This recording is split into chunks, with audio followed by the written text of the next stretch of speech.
Today I want to let you guys in a little secret that I've been using and also why the 24mm is way more versatile than you actually think. The new zoom lenses are coming out and they are super sharp with great autofocus, and the advantages of having prime lenses over zoom lenses is becoming less and less.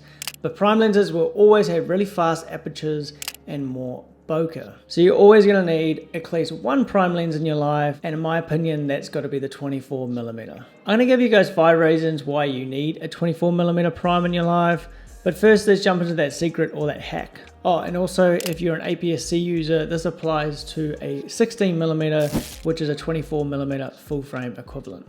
So I recently bought the Sony A7IV. I love this camera, it works really great. It's a 33 megapixel full frame camera, but I've actually been using it as a APS-C camera. So I've been using the Super 35 feature, which turns it into about a 15 to 16 megapixel APS-C camera. So you're wondering, why would you do that? Why would you use a full frame camera and an APS-C camera and lose all that quality? Firstly, APS-C cameras are great. They produce really great images and really great video. And the Samyang 24mm 1.8 has basically been glued to my camera, and switching between full frame and APS-C mode, I can turn that from a 24mm into a 35mm prime. That's pretty nice, right? You can have 2 prime lenses in the one lens. And there's actually a big difference between 35mm and 24mm. In terms of field of view, 24mm is much wider than 35mm. 35mm is definitely my favorite focal length. If you're not sold yet, let me give you 5 other reasons why you need a 24mm. Reason number 1 is versatility. A 24mm is definitely the most versatile lens, especially for myself. I'm more of a hybrid shooter, meaning I do both photo and video work. For photography, it is a great landscape lens. It is really good for portraits. It's a very interesting portrait lens. It gives you that documentary type portrait feeling. You get really close focusing distances with 24mm primes, almost like a macro capability, and you get a really creative look. For video, they are also very versatile lens because they are super stable for handheld shots. Wide angle lenses are really great for video work, and they're really great for establishing shots, and also you can get right up tight to the subject and immerse the subject within the scene. A lot of movies are shot with 24mm, and there's a reason for that, and also it's really great for us because our eye is used to seeing a 24mm lens and that perspective. Reason 2, fast aperture and bokeh. Wide angle lenses do struggle with bokeh. So if you're shooting with a 24 to 70, at the 70mm end at 2.8, you're going to get a decent amount of bokeh and it's going to look really nice. Where on the wide end, you're going to get considerably less bokeh. But if you have a 24mm at 1.4 or 1.8, you're going to get a nice amount of bokeh. So owning a 35, a 50, and 85mm prime, if you are just after bokeh, isn't really worth it because you can achieve good bokeh with zooms at those focal lengths. You're always going to need one fast prime lens with a wide open aperture, so you might as well kill 2 birds with 1 stone, having good amount of bokeh and having a lens that's good in low light.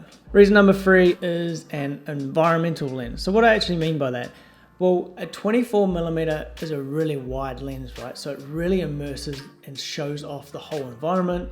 As you go up the scale to 35 to 50 to 85mm, you really lose that environmental factor. The longer the focal length, the less environment you get in the lens. And it's a very interesting look. But that's not to say that it's just an environmental lens. As I said before, you can get right nice up and close to your subject and use it as a portrait or really immerse the subject within the scene. Reason number 4, it is actually a challenge to shoot with. For my photography, I get a little bit bored sometimes, and that's why I love using the 24mm because it really challenges my creativity. It's a very interesting look, and once you get that look and once you nail that shot, it is a very dynamic and creative shot. I do love using the 35mm. I think it is quite a similar lens, how you do get quite a bit of environment, but that lens is a lot safer to use, it's a lot easier to use, and 24mm definitely challenges me. Now, that is the complete opposite for video. Like I said before, the 24mm is a really great handheld lens, and it's really good for video work, and it looks really nice on video. So it's a bit of a challenge for photography, which I like,